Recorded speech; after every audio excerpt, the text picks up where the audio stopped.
Question number 8. Prove that cos 2 theta equals to cos square theta minus sin square theta. Question 8a, A1. We'll start from the left hand side. Left hand side we have cos 2 theta. So we want to prove it, right? We can convert this to cos theta plus theta. Okay. Once we convert it to cos theta plus theta, we can expand this using the formula. So this one will give you cos theta minus sin theta yeah. Okay, and then cos theta, so this one becomes cos square theta minus sin square theta. So it's right hand side. Proven. Alright, question A2. Hence solve the equation 3 cos square theta equals 2 plus 3 sin square theta. Okay, let me write here. Question 2.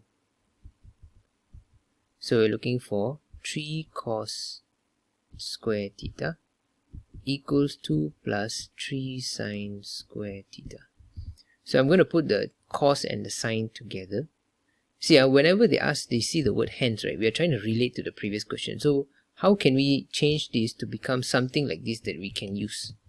So what I'm going to do is I'm going to bring the 3 cos theta and the 3 sin theta together. So it becomes minus. Okay, so I can factorize the 3 out. So now I have this. So you can notice that this is the same as this. Correct? Cos square theta minus sin square theta. So that means this we know is equals to cos 2 theta, right? So we can change it to cos 2 theta. Then the 3 I bring the other side, it becomes divide. So it becomes 2 over 3. Okay? Wait, before that, the range they gave us is what? 180 theta 360. Okay, this is what they gave us here. So just for your information, this is theta right now. We have 2 theta. So you just have to double it. So it becomes 2 theta equals to 360, 720. Okay, just for your information lah. Okay, anyway. So we are going to solve this like how we normally solve. We are going to find the reference angle first. The reference angle is cos inverse 2 over 3. So you get 14. Wait, this is 4. No, sorry, not 14. Sorry, count wrongly. 48. Sorry, 48.19. Yeah, 48.19. So 48.19, you must first find out which quadrant are we at. Which quadrant? So we always start from 0, 90, 180, 270, and 360. So the first quadrant is, so the acronym is what? All science teacher crazy.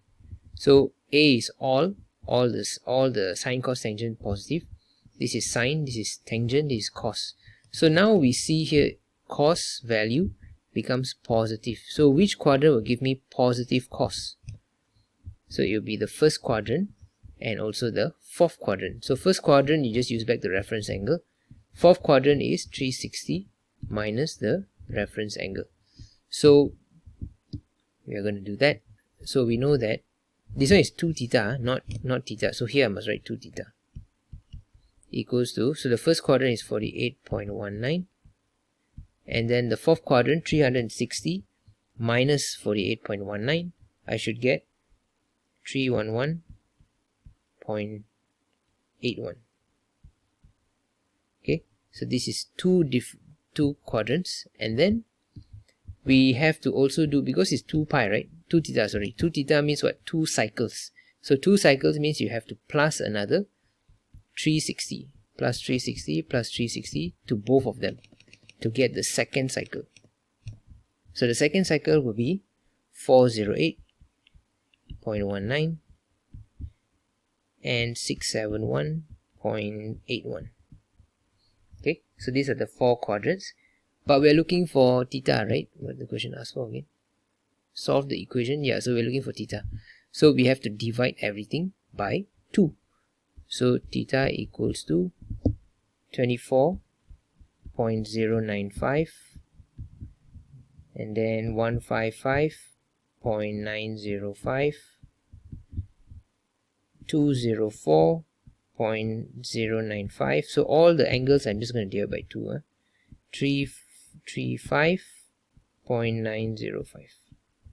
Okay, so all of these are the answers, but remember, theta is what? Is only between 180 to 360. 180 to 360 is this and this. Okay, so this one we reject. So this is the answers, 2 of this. Okay, let's look at question B. So B1, sketch the graph y equals to negative cos square theta minus sine square theta plus 1 over 2. Okay, let us try to sketch that.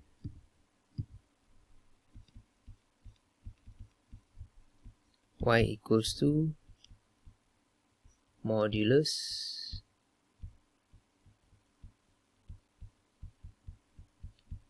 okay, so now first step before we even start sketching, this one you cannot sketch, right?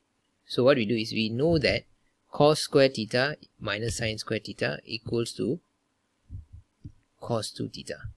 So we are going to substitute that. So negative cos 2 theta plus 4 over 5. Okay, so first thing we have to know is the basic. We're going to sketch this. The basic we know is that cos graph looks like this. Sorry about that. Something like this.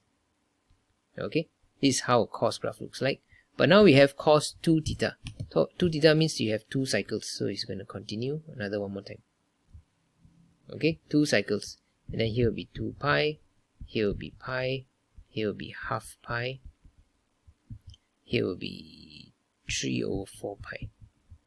Okay, now you have modulus. What does modulus do? Modulus will turn all the negative into positive. Okay, so that means all this negative part will go missing. It will appear on the positive side here like this, positive. Okay, so now your graph looks like this already, different. Then you have minus here, the negative. Negative means what? Negative will turn it upside down. That means if it's at the positive, it becomes negative. If it's at the negative, it becomes positive. So now your graph, instead of like this, is coming like this,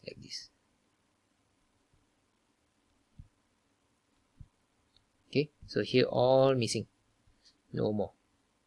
Okay, lastly, plus 4 over 5. Plus 4 over 5 means what? Plus 4 over 5 means you're going to shift the graph up or down. Okay, positive 4 over 5 means you're going up by 4 over 5 units. Negative means you go down. So in this case, 4 over 5. So we know that the amplitude is always 1. So this is negative 1. If it's up here, it's 1. Okay, but we don't have the top, so we only got the bottom here. So if we are moving up by 4 over 5 units, that means it's not 1 full unit yet. Right? It's not 1 full unit. So that means when I shift the graph, it won't be like this. It won't be like this. Some people are going to draw like this. Wait. Not like this. Because we haven't moved 1 full unit yet. It's only 4 over 5. So that means we still have some of it at the bottom.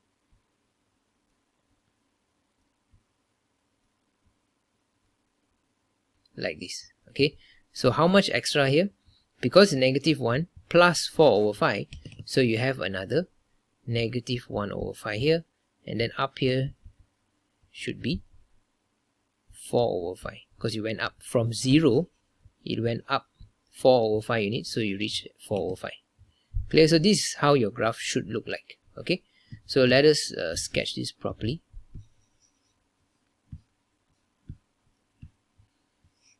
Okay.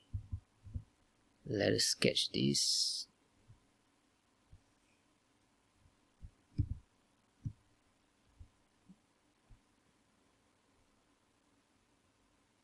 One, two, oh no space, sorry guys, wait.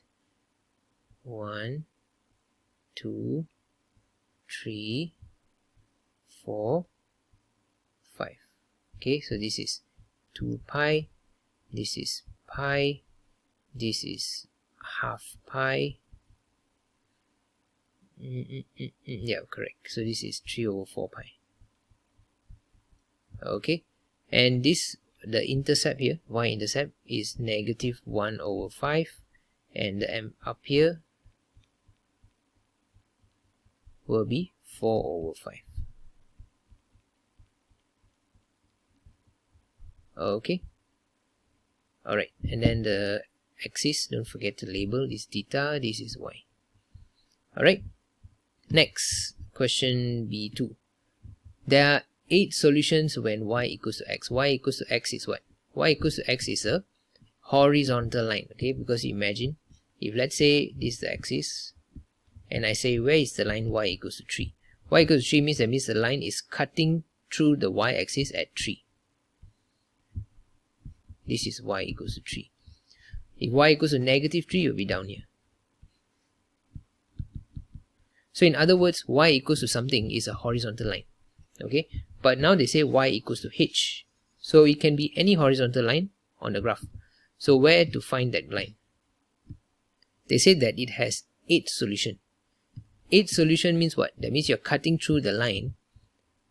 There are 8 intersections. Okay, that means you're going to cut through 8 points. So you imagine, where can I put the line? If I put here, I only have 1, 2, 3, 4 points that I'm touching.